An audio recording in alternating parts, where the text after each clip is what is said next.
আসসালামু আলাইকুম, সবাই কেমন আছেন? আশা করি সকলেই ভালো আছেন। চলে আসলাম আর একটি নতুন ইন্টারেস্টিং ব্লগিং ভিডিও নিয়ে। তো আজকের ভিডিওটা হচ্ছে পার্কের ভিতরে। আজকে দেখতেছেন যে পার্কের ভিতরে আসলাম ঘোরার জন্য। এখানে দেখি ছাগলও ঘুরতে আসছে। তো দেখতেছেন ছাগলটা কিন্তু পার্কের ভিতরে যে সাজানো গোছানো গাছগুলো ছিল সেই গাছগুলো কিন্তু নষ্ট করে দিচ্ছে খেয়ে।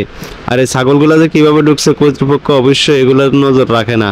নজর রাখলে অবশ্যই পার্কের ভিতরে এই ছাগলগুলো ঢুকতে পারতো না এবং পার্কের পরিবেশটা নষ্ট করতে পারবে না।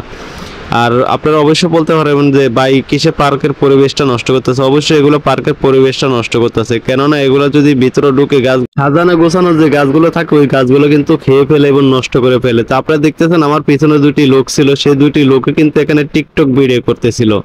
তো তাদের সাথে একটু কথা বললাম যে ভাই আপনারা কি করতেছেন, বলতেছে ভাই আমরা টিকটক ভিডিও করতেছি। তা আমাকে বলতেছে ভাই আপনি কি টিকটক করেন নাকি? আমি যে বলছিলাম যে না ভাই আমি টিকটক করি না, আমি ফেসবুক ইউটিউবে কাজ করি এবং সেখানে আমি বিভিন্ন ফুটেজ নিয়ে আপলোড করি ফেসবুক এবং ইউটিউবে। তারা বলছে ভাই আপনার ফেসবুক আইডিটা দিয়ে যান এবং ইউটিউব আইডিটা দিয়ে যান।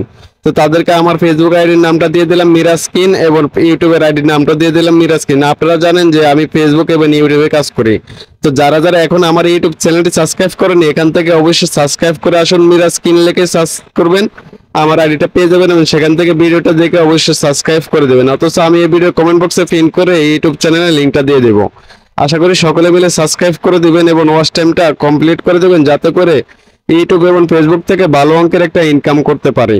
তো যাই হোক, বেশি কথা না বললে আমরা কাজের কথা বলি। পার্কের ভিতরে চলে আসলাম ঘোরাঘুরি করার জন্য। এখানে দেখতেছেন পার্কের ভিতরে কোনো লোকজনই নাই। তো আমি আর আমার ছোট ভাই মিলে চলে আসলাম আজকে পার্কে ঘোরাঘুরি করার জন্য, যেহেতু আমাদের বাসার সামনে এই পার্কটা। তো যখন তখনই আসা যায়। তো এখানে আসার পর থেকে কিন্তু দেখি কোনো লোকজন নেই। তো আমার ছোট ভাইটা সবকিছু খালি পাওয়ার কারণে সে কিন্তু একবার দোলনা উঠছে একবার তো উঠছে। তো আমি কি করলাম, এদিক থেকে আমি দুইটা রিলস ভিডিও তৈরি করার জন্য আমি চলে আসলাম একটি সাইডে, এবং একটি সাইডে এসে কিন্তু আমি রিলস ভিডিও তৈরি করতেছি। তো ও কিন্তু ওইদিকে বসে বসে কিন্তু হাওয়া বাতাস খাচ্ছে এবং মজা করতেছে। তো আমি এদিকে চলে আসলাম, এদিকে বসে বিভিন্ন জায়গায় একটু বসে বসে আমি রিলস ভিডিও তৈরি করতেছি। এই রিলস ভিডিওগুলো আপনারা অবশ্যই আমার ফেসবুক পেজে দেখছেন। যারা যারা দেখছেন তারা এই ভিডিওতে কমেন্ট করে যান কারা কারা আমার এই রিলস ভিডিওগুলো আপনারা দেখছেন, এবং রিলস ভিডিওগুলো কেমন হয়েছে অবশ্যই কমেন্ট বক্সে কমেন্ট করে যাবেন। আর দেখতেছেন ওই এত রোদ, এত পরিমাণে রোদ পড়তেছে, ওই রোদের ভিতরে ওই বসে বসে দোলনা খাচ্ছে কিভাবে। তো আমার দেখে আমারও মন, আমার ছোট ভাই দোলনা চড়া দেখে আমারও মন চাচ্ছে দোলনায় চড়িতে। যে হিসাবে রোদ পড়েছে এই কারণে আমি আর দোলনায় চললাম না। আমি কি করলাম, এখান থেকে উঠে আসলাম।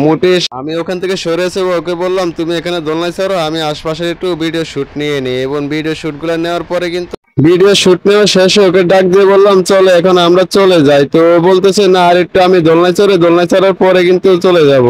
ওকে অনেক বোঝানোর পর ওকে ফাইনালি নিয়ে আসতে পারলাম ওখান থেকে। তো দেখতেছেন যে পরিমাণে গরম পড়ছে, ওখানে মানুষজন বসে আছে চিপা চাপায়। তা আমরা কি করলাম, আমরা এক সাইডে বসে আছি। তো জুম করে একটু দেখাবো যে দেখতেছেন মানুষে কিভাবে বসে আছে গরমে। তো একটা লোকও নাই পার্কে, পুরা পার্কটাই খালি, অনেক লোকে আছে চিপা চাপা বসে আছে। তো এখন ওকে আবার ডাক দেবো, দেখে ওই যায় কিনা। তো আজকের ভিডিওটি এতটুকুই শেষ। যারা আমার ভিডিওটি শুরু থেকে শেষ পর্যন্ত দেখেছেন তাদেরকে অসংখ্য অসংখ্য ধন্যবাদ। আর যারা এখনো ইউটিউব চ্যানেলটি সাবস্ক্রাইব করেনি এখনই সাবস্ক্রাইব করে দেন নিয়মিত ভিডিও পাওয়ার জন্য। অবশ্যই বেল আইকনটি ক্লিক করে দিবেন। আর যারা ফেসবুক থেকে দেখেছেন অবশ্যই ফেসবুকের পেজটি লাইক করে দিবেন, ফলো করে দিবেন এবং আরেকটি কমেন্ট করে যাবেন আমার পেজের ভিডিওগুলো আপনাদের কাছে কেমন লাগে। আর যারা যারা রিলস ভিডিও ভালোবাসেন অবশ্যই রিলস ভিডিও আপনাদের কাছে দিবেন।